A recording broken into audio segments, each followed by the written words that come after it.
हे ला ला ला ला ला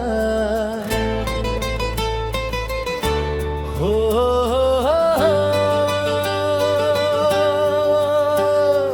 गोरिया रे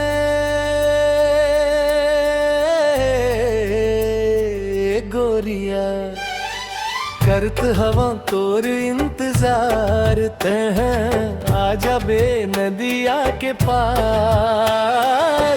आज दिन सोमवार मंजीरा बाजार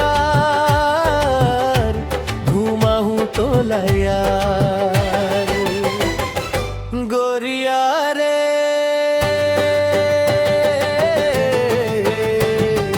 गोरिया करत हवं तोर इंतजार ते आजा बे नदिया के पारा।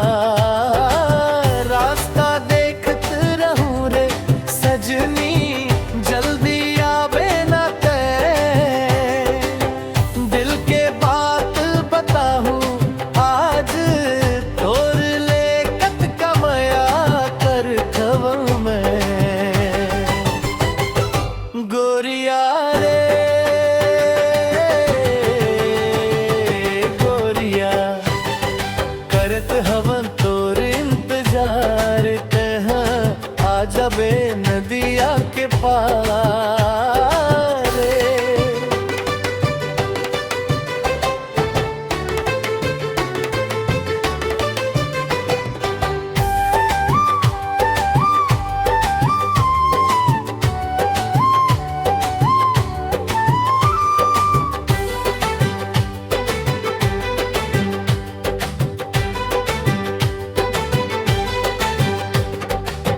मीठ मीठ तोर बोली ये गोरी मनला मोही डारे मोर तोर संग मैं जिंदगी बसा हूँ बांध ले माया के डोर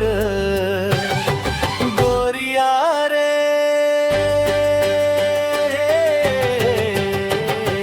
गोरिया करत हवं तोर इंतजार तह आजा बे नदिया के पार।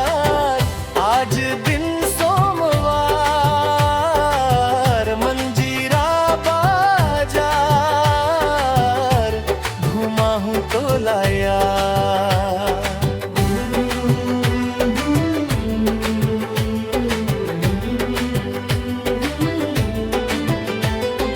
गोरिया रे ए गोरिया।